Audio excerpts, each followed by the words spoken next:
Muy bien, si me acompañan vamos a Génesis 2 y hoy vamos a ver de los versículos 4 al 7.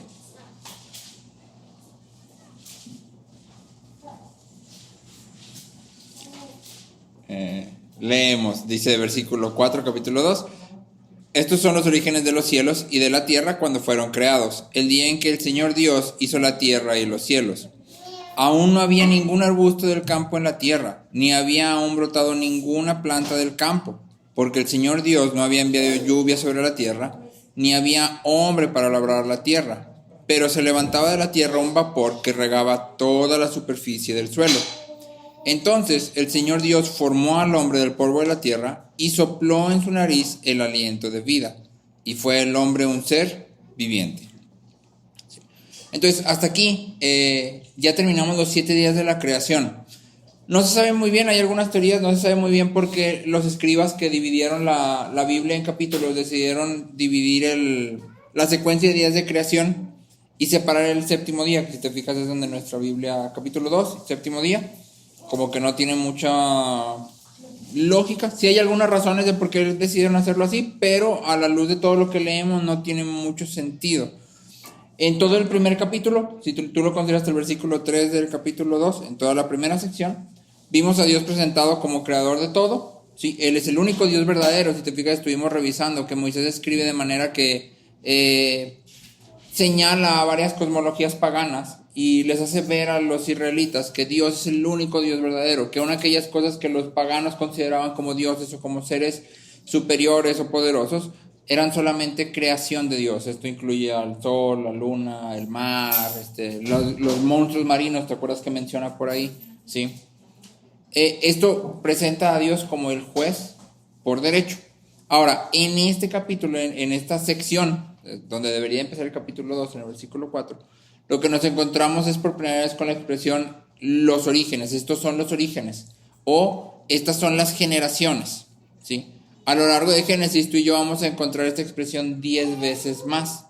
Y lo que hace esto es que Moisés, a través de esta expresión, separa Génesis. Entonces, se cuenta que Moisés está escribiendo Génesis y escribe la creación, el relato de la creación como una introducción. Y luego, capítulo 2. Estos son los orígenes del cielo y la tierra. ¿Sí? Ese es el capítulo 2. Y luego cuando vuelvas a leer, estas son las generaciones de lo que está haciendo Moisés otra vez, es decir, este es el capítulo 3, ¿sí? Y así va, está dividiendo Génesis en secciones, ¿sí? Entonces, si me acompañas, por ejemplo, a Génesis 5, vamos a leer del versículos 1 y 2. Dice, este es el libro de las generaciones de Adán, el día que Dios creó al hombre. A semejanza de Dios lo hizo, varón y hembra los creó, los bendijo y los llamó Adán el día en que fueron creados. ¿Sí? Entonces ahí en el capítulo 5 está empezando otra sección. Si tú sigues esa genealogía, te vas a dar cuenta que termina en el último nombre mencionado, en Noé, exactamente. Esa genealogía termina en Noé. Esa sección de Génesis va del capítulo 5 hasta el final del capítulo 9, donde termina la historia de Noé, ¿sí? Entonces lo que Moisés hace con estas separaciones es introducir el tema que sigue, ¿sí? A esto se le conoce como un toledot. Toledot es la palabra que tu Biblia y la mía traducen como generación, o en este caso, origen, ¿sí? Entonces Génesis tiene 10 toledots, ¿sí? Aquí estamos entrando al primero de estos 10, ¿sí? Este primer toledot abarca desde el capítulo 2, versículo 4, hasta el 4, 26. ¿Por qué es importante esto? Porque Moisés lo separa así, con una idea específica en su mente, que es importante que tú y yo tengamos cuando estamos leyendo Génesis, ¿sí? Entonces, este toledot que estamos ahorita abordando va desde el capítulo 2, versículo 4, hasta el capítulo 4, versículo 26. Y el énfasis de esta sección en específico es narrar qué fue de la creación buena que Dios hizo, ¿sí? Entonces, si tú te pones a pensar, esto está escrito para el pueblo de Israel, ¿sí? El pueblo de Israel que había vivido la esclavitud de Egipto ¿sí? Que trabajaban desde el amanecer hasta el anochecer, que no tienen libertad para adorar a Dios, que sus niños habían sido ahogados en el Nilo, ¿te acuerdas que habían sido muertos? ¿Sí? Entonces, cuando Moisés termina de escribir el capítulo 1 y dice, y todo lo que Dios había creado era bueno en gran manera, tú y yo como israelitas, en medio del desierto, un desierto que además Moisés describe como desierto grande y espantoso, lleno de serpientes ardientes y de escorpiones, nuestra pregunta en medio de todo eso obviamente sería, ¿qué pasó con la creación buena de Dios? O sea, si Dios hizo todo tan bueno, ¿por qué yo estoy viviendo todo esto que no está, pues así que tú digas, bueno, no me parece, ¿sí? Entonces, ¿qué pasó con la creación buena de Dios? ¿Por qué la vida es tan dura? ¿Por qué morimos todos y por qué sufrimos todo esto? ¿Sí? Entonces, en este Toledote, el objetivo de Moisés como narrador es darle a Israel, que está doliéndose, esperanza de que aún en el juicio Dios extiende su gracia, ¿sí? Aún en el juicio por el pecado Dios extiende su gracia. Ahora, otra parte importante, enfocándonos específicamente en Génesis 2, es que este capítulo es fundamental para nosotros como cristianos. Si vas más adelante en el Nuevo Testamento, por ejemplo, cuando a Cristo le preguntan si es válido el divorcio, ¿sí? Jesús regresa a Génesis 2. Cuando Pablo está hablando del orden de hombre y mujer en el matrimonio, regresa al capítulo 2 de Génesis. Cuando está hablando acerca del orden en la iglesia, regresa al capítulo 2 de Génesis. ¿Sí? Entonces, este capítulo plantea cuestiones fundamentales para nosotros como cristianos. Entonces, es importante que tú y yo este capítulo lo desmenucemos ahora sí que bien. Por otro lado, me gustaría hacer el comentario de que yo sé que vamos muy despacio. Estamos avanzando de 2, 3, 4 versículos. ¿Sí? No es nuestra intención que se haga pesado esta parte del estudio de Génesis, pero sí hay que empezar lento, ¿sí? Como una carrera, vas agarrando ritmo y luego ya puedes mantener un ritmo un poco más rápido, ¿sí? Pero aquí la idea es, vamos a empezar de poquito y luego ya te vas a dar cuenta que vamos a hacer porciones más grandes dentro de Génesis. Pero por ahorita vamos a avanzar de a poco, ¿sí? Ok, entonces en el pasaje de hoy específicamente, ya centrándonos en los versículos 4 al 7, lo que se nos presenta es un mundo en el que no hay hombre, ¿sí? No hay arbustos y no hay plantas del campo. Aparte, el escritor hace énfasis en que no hay lluvia, pero que hay una fuente de agua, ¿sí? Que moja o que humedece toda la tierra. Hago énfasis en la palabra fuente. Algunas de las Biblias traducen que había un vapor de agua. En realidad la traducción correcta es fuente. Había una fuente de agua, ¿sí?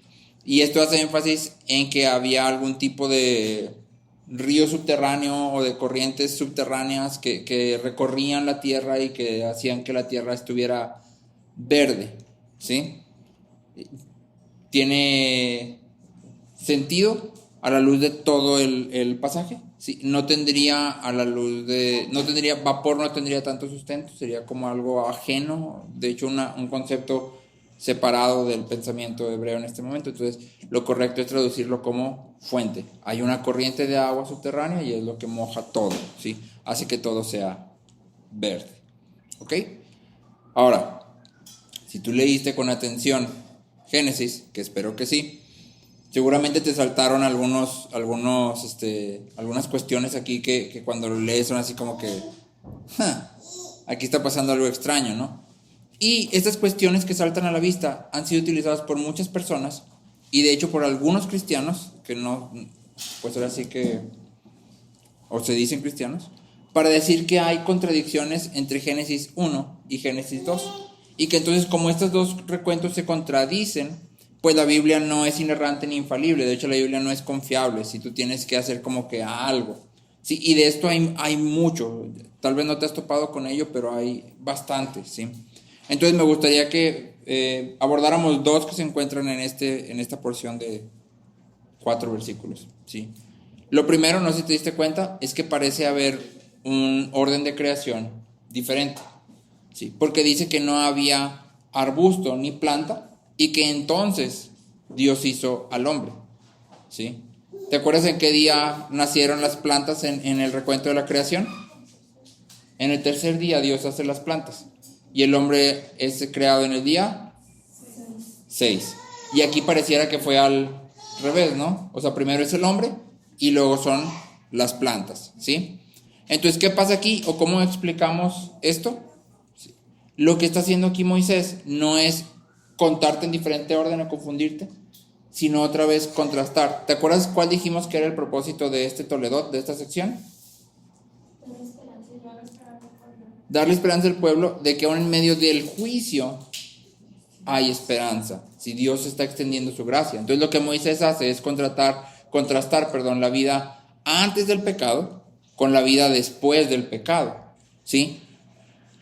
Las palabras que tenemos aquí como arbusto y planta del campo hacen referencia específicamente a aquellas plantas que crecen a través de la labor del hombre, ¿sí? O de hecho de otra manera, aquellas plantas que no crecen sin que el hombre meta mano, ¿sí? Aquellas plantas que necesitan que la tierra sea labrada y que ellas sean cuidadas, podadas, nutridas por la mano del hombre para crecer, ¿sí? Entonces, lo que Moisés está diciendo aquí no es que no había plantas como tal, sino que antes de esto no existía, vamos a poner un ejemplo, el trigo. No había trigo en la tierra, ¿sí? ¿Por qué? Porque el trigo requiere que se are la tierra, que se prepare, que sí, no estaba ahí. ¿Por qué no estaba ahí? Porque no estaba el hombre, ¿sí? Y porque, como vamos a ver más adelante, no había necesidad. El jardín les daba alimento. El hombre no tenía que hacer una labor de arar el campo, preparar la tierra, arrojar la semilla, cuidar. Exactamente, no había plantas de cultivo. El jardín les rendía todo el alimento que ellos necesitaban, ¿sí? Entonces Moisés está contrastando la vida antes con la vida después. Para este momento los israelitas ya sabían lo que implicaba cultivar una planta, ¿sí? Y todo el trabajo que conllevaba. Entonces, no hay aquí una contradicción. Moisés está siendo enfático en así era la vida antes, así es la vida ahora, ¿sí? Lo segundo que muchos argumentan es que el nombre de Dios cambia del capítulo 1 al capítulo 2. No sé si lo notaste, ¿sí? En la creación, Dios es llamado solamente Dios, ¿sí? Que en el original es Elohim, ¿sí?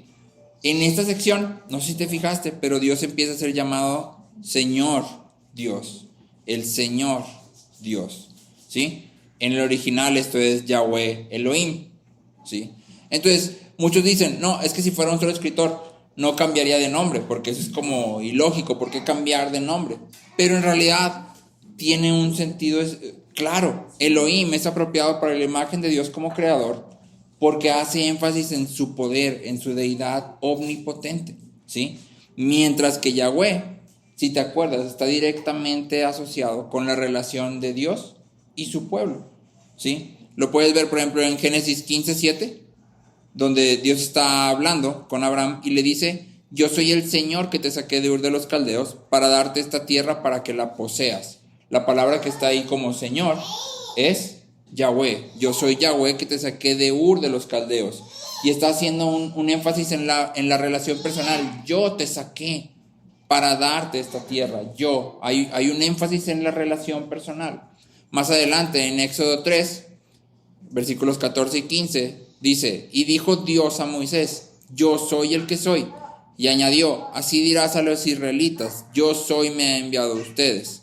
Dijo además Dios a Moisés, así dirás a los israelitas, el Señor, Yahweh, el Dios de sus padres, el Dios de Abraham, el Dios de Isaac y el Dios de Jacob, me ha enviado a ustedes.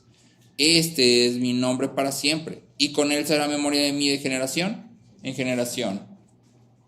Entonces, cuando aparece Yahweh en nuestras Biblias, siempre aparece en un contexto en el que Dios está haciendo énfasis en la relación personal que Él tiene con su pueblo, ¿sí?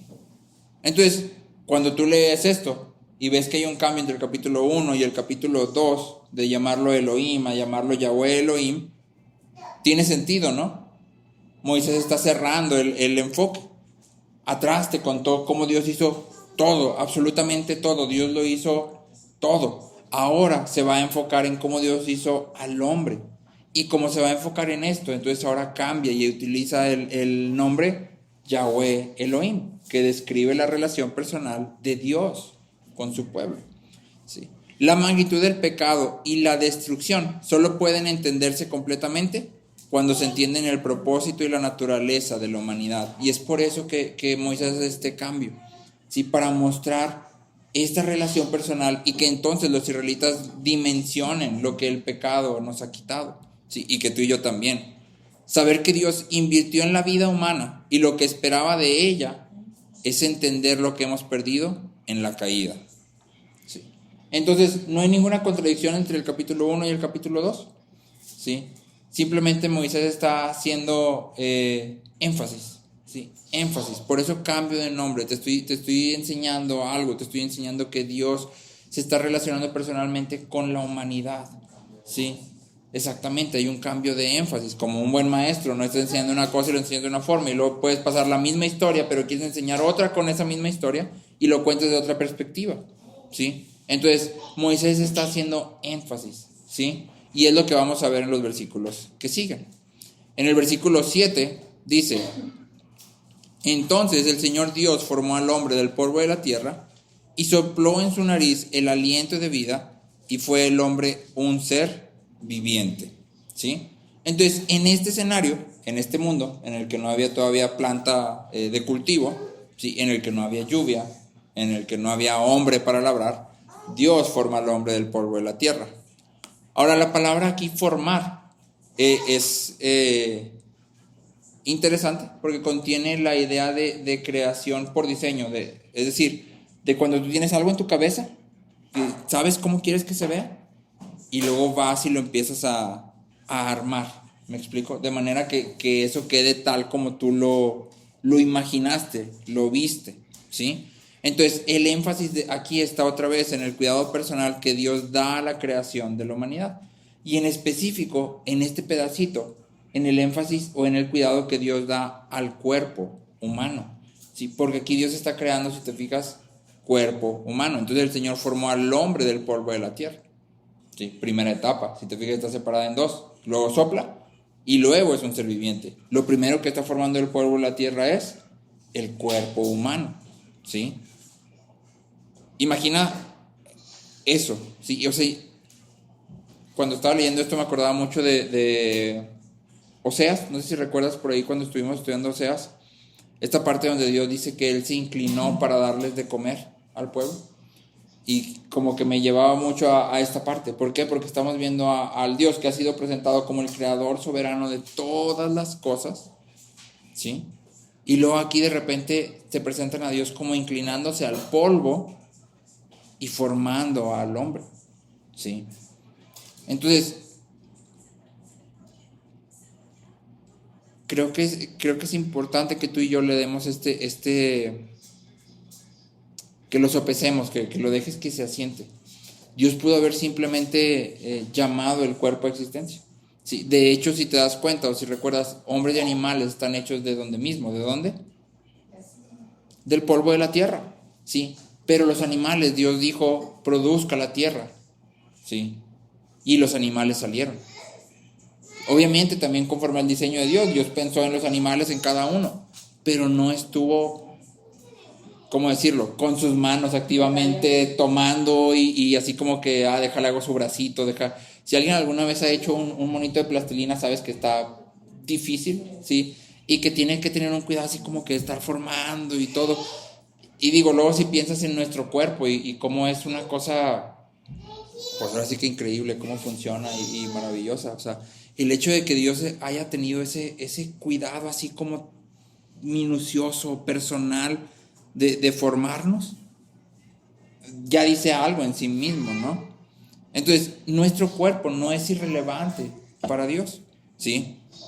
Nuestro cuerpo es importante para Dios. Él se involucró de manera personal en la formación del cuerpo, ¿sí?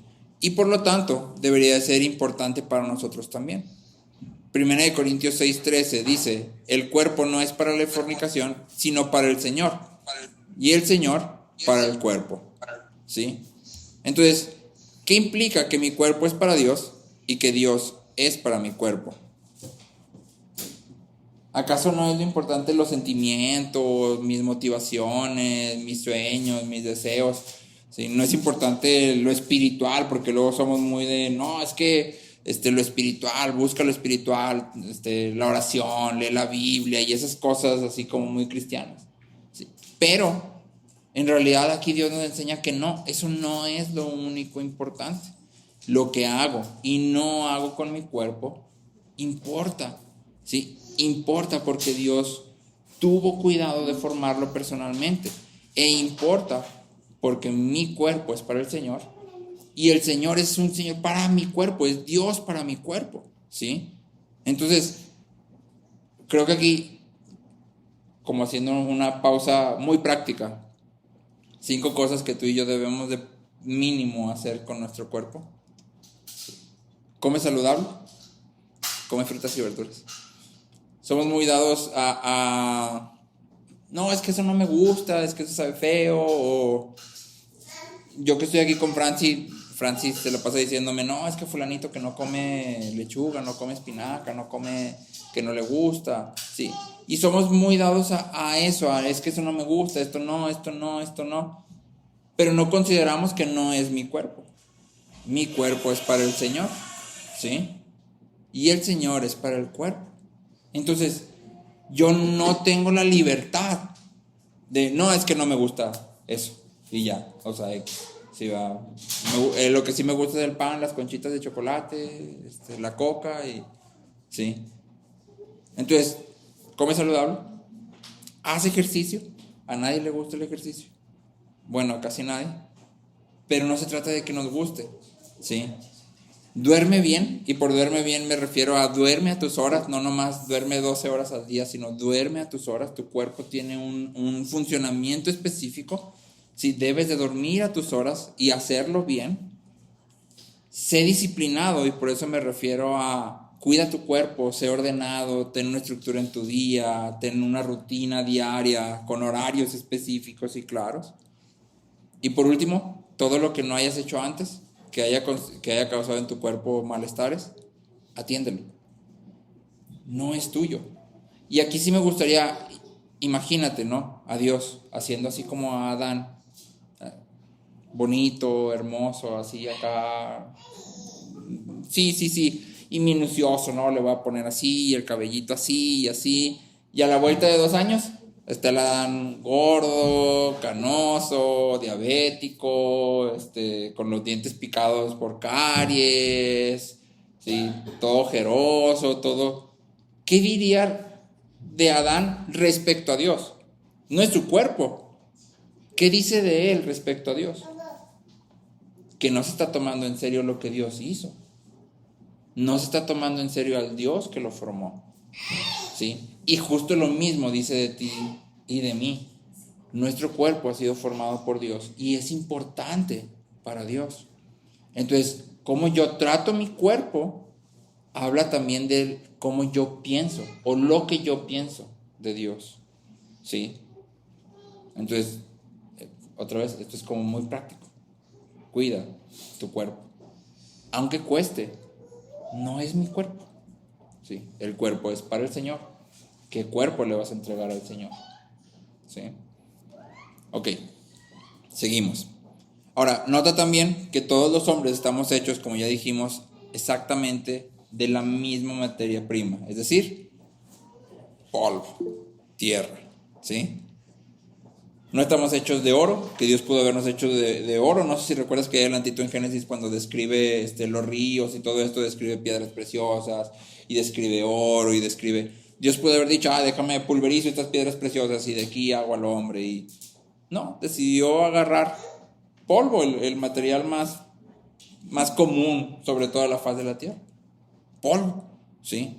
Calvino dice, aquel que no aprenda humildad a partir de esto, debe ser excesivamente necio, ¿sí? Cuando tú y yo consideramos de qué estamos hechos, es una razón para decir, no es por mí mismo que soy digno, que tengo un lugar especial en la creación, ¿sí? No es por mí mismo, no es porque soy un hombre y eso me hace, eres polvo, ¿sí? Lo que nos hace especiales, lo que nos convierte en la corona de la creación, es la inversión personal de Dios en nosotros, ¿sí? No de lo que estamos hechos. Entonces, de aquí Moisés continúa y dice que después de que Dios formó al hombre, imagínate, ya tiene su monito de barro, sopló aliento de vida en su nariz, ¿sí? Kidner, en su comentario, dice que la palabra sopló es íntimamente personal, ¿sí? Y que conlleva todo lo que un beso cara a cara da y significa, ¿sí? Es decir, cuando alguien te da un beso así como cara a cara, de boca a boca, significa muchas cosas, que te ama, que te aprecia, pero también te da muchas cosas, te da seguridad, te da valor en la persona, en la vida de esa persona, ¿me explico? Entonces, cuando aquí Dios dice que sopló aliento de vida, de lo que está hablando es otra vez de una inversión íntima en la vida del hombre, ¿sí? Dios de manera personal e íntima está actuando para crear al hombre. Dios ha puesto un énfasis especial en la humanidad con un propósito específico, ¿sí? ¿Te acuerdas cuál dijimos que era el propósito específico en el capítulo 1 de los seres humanos? Cuando crea a los seres humanos y luego les dice que ejerzan dominio sobre la tierra. Hablamos acerca de que como hombres estamos puestos en la tierra para ser portadores de la imagen de Dios. Ese es nuestro propósito. Nuestro propósito es ser mediadores, ¿sí?, de la bendición de Dios al mundo que nos rodea. Entonces, cuando tú y yo somos puestos aquí en el año 2000 y cacho, en medio de Torreón, en trabajos y en familias específicas, en situaciones específicas, nuestro llamado y nuestro propósito sigue siendo el mismo: ser portadores de la imagen de Dios, que sirvan como mediadores de la bendición de Dios. Entonces, mientras tú y yo avanzamos cada día en nuestros trabajos, en nuestras responsabilidades, en nuestras obligaciones, debemos de ser conscientes de que esto es parte del diseño de Dios. Mi trabajo, mi familia, mi situación, mis responsabilidades son parte del diseño de Dios. Y todas ellas son oportunidades en las que yo puedo bendecir a otros a través de mis habilidades, a través de mis dones y a través de mis palabras, ¿sí? Y en esta parte creo que sí es importante que lo absorbamos y que lo retengamos ahí. No estamos puestos en el mundo nada más. Hemos hablado y la pregunta ha sido siempre, ¿cuál es el propósito supremo del hombre? ¿Cuál es el fin supremo del hombre? La respuesta es glorificar a Dios y disfrutar de Él para siempre, ¿sí? Ese es el propósito supremo, el fin supremo del hombre, glorificar a Dios y disfrutar de Él para siempre. Pero cuando tú y yo nos enfocamos nada más en eso, puede tornarse en algo que nomás viene hacia mí, ¿sí? No pienso en los demás, ¿qué importa? Yo estoy glorificando a Dios y disfruto de Él, ¿sí? El hombre también tiene otro propósito, ¿sí? Y es el de mediar la bendición de Dios a los que lo rodean, ¿sí? Y esto específicamente aplica para el hombre en Cristo, ¿sí? Nuestro llamado es mediar la bendición de Dios a los hombres que nos rodean. Entonces la pregunta para ti y para mí aquí es: ¿cómo mi vida bendice a aquellos que me rodean? ¿Cómo mi vida? No pienses en, es que le doy dinero al señor de la esquina, o es que, sino piensa en cómo mi vida, cuando empieza en la mañana y llego al trabajo, que yo llegue al trabajo implica una bendición para los que están a mi alrededor, ¿sí? Cómo que yo llegue a la casa después de haber trabajado todo el día implica una bendición para los que viven en esa casa, ¿sí? Porque al final dijimos que el hombre es puesto para dominar sobre la tierra, pero el dominio es un dominio que refleja el dominio de Dios, y Dios no domina explotando, Dios domina nutriendo. ¿O no estamos todos aquí vivos porque Dios nos da de su vida?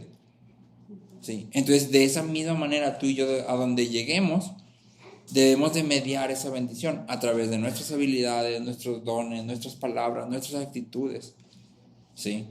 Debemos de ser diligentes en lo que nos toca hacer y debemos de ser responsables en lo que nos toca hacer, ¿sí? Es parte de lo que Dios ha puesto en nosotros. Nada de lo que estamos viviendo es una coincidencia, ¿sí? 1 Corintios 10:31 dice: entonces, ya sea que coman, que beban o que hagan cualquier otra cosa, háganlo todo para la gloria de Dios. Dios nos ha creado dando de sí mismo, ¿sí? No sé si lo notaste cuando lo leíste, pero que cuando dice que Dios sopló aliento de vida, implica que es algo que sale de Él y viene a nosotros. Algunos comentaristas lo mencionaban como que teníamos un aliento compartido, es decir, compartimos el mismo aliento de Dios, ¿sí? En el sentido de que estamos vivos. Entonces, Dios nos ha creado dándonos de sí mismo. Todos los hombres dependemos de Dios, ya sea que creamos o no. Todos necesitamos de Dios. Sin embargo, la respuesta de la humanidad, como vemos en Génesis y como hemos visto en Juan, es rechazar a Dios. Sí, esa es la respuesta de la humanidad, rechazar su señorío y rechazar su amor. Porque no nada más es que Dios quiera ser el juez porque Él nos hizo, sino que Él, otra vez, ha dado de sí mismo en amor y sigue dando en amor a toda la humanidad. Y sin embargo, nosotros lo rechazamos. ¿Cómo responde Dios a esto? Él responde con recreación. ¿Te acuerdas que dijimos, y lo hemos citado varias veces, de Atanasio? Salvación es recreación. ¿Sí? ¿Y qué hace Dios en la recreación? ¿Qué hace Dios en la salvación? Se da de nuevo. La salvación se consigue a través de Cristo muriendo en la cruz, viviendo lo que tú y yo no podemos vivir para ir a la cruz a morir por nosotros. Entonces Dios crea una vez y crea dando de sí mismo. Nosotros lo rechazamos. ¿Y qué hace Dios? Crea de nuevo. Se vuelve a dar a sí mismo. ¿Sí? Primera de Corintios 10:45, allá adelantito donde leímos ahorita, dice: el primer hombre, Adán, fue hecho alma viviente. El último Adán, es decir, Cristo, espíritu que da vida. ¿Sí? Blaise Pascal dice: hay un vacío con la forma de Dios en el corazón de cada persona, el cual no puede ser llenado con ninguna cosa creada, sino solo con Dios, el Creador, dado a conocer a través de Jesucristo. ¿Sí? Lo mismo que dice Agustín, perdón. Si nuestros corazones son insaciables, ¿sí? Hasta que te encuentran. Entonces, en todas las personas hay algo que busca a Dios.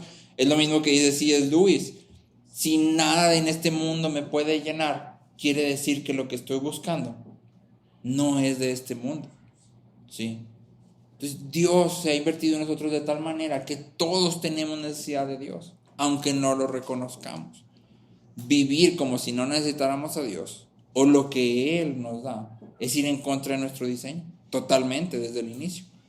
Entonces la pregunta para ti y para mí es: ¿cómo estamos viviendo? Porque creo que es muy fácil decir: no, yo sí necesito a Dios. Y estamos en la iglesia y cantas y oras y necesito a Dios, te necesito. Y luego cantan una canción muy bonita de te necesito y la cantas.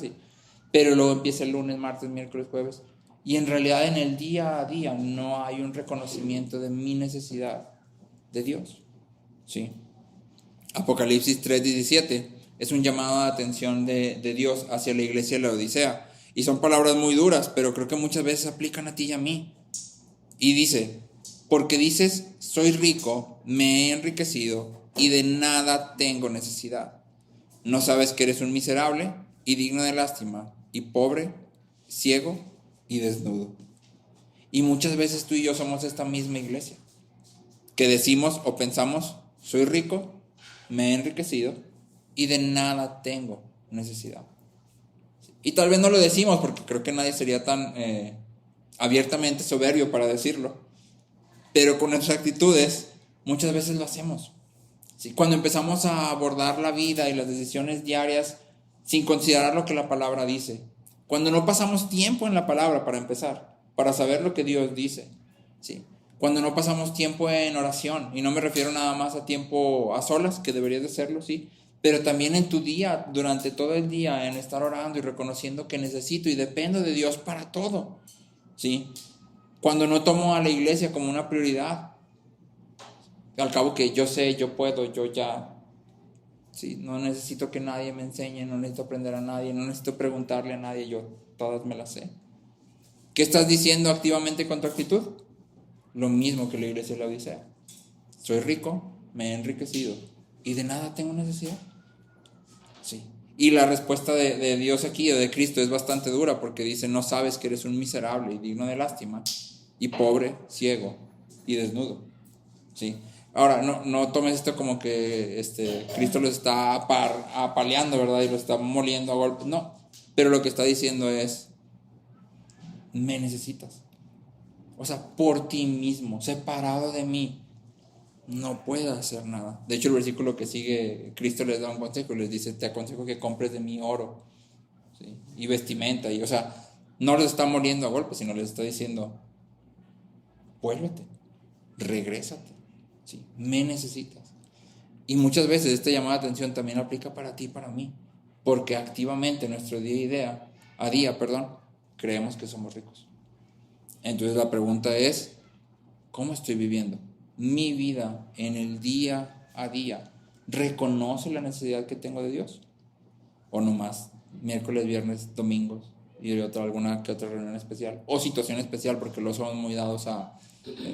estoy pasando por una enfermedad y ahí sí oro y le pido a todo el mundo oración. Pero en mi día a día, oro en la mañana, oro por los alimentos. A lo mejor oro en la noche si ya soy muy espiritual. Y se acabó. ¿Sí? Y entonces no estoy reconociendo mi necesidad. ¿Sí? Y ojo que hablamos de permanecer en la palabra, de permanecer en la oración y de permanecer en la iglesia. ¿Sí? Todas estas cosas Dios las ha provisto para que nosotros estemos seguros, ¿sí? Para fortalecernos, para guiarnos, para encaminarnos. Y entonces cuando tú y yo no tomamos una de estas o ninguna, estamos activamente siendo arrogantes y soberbios. ¿Sí? Volvamos entonces, como dice Cristo aquí, volvamos a Él. Lo necesitamos. ¿Sí? Él es espíritu que da vida. Él es lo que necesitamos. Y Él se da a sí mismo y nos da la oración, la palabra y la iglesia.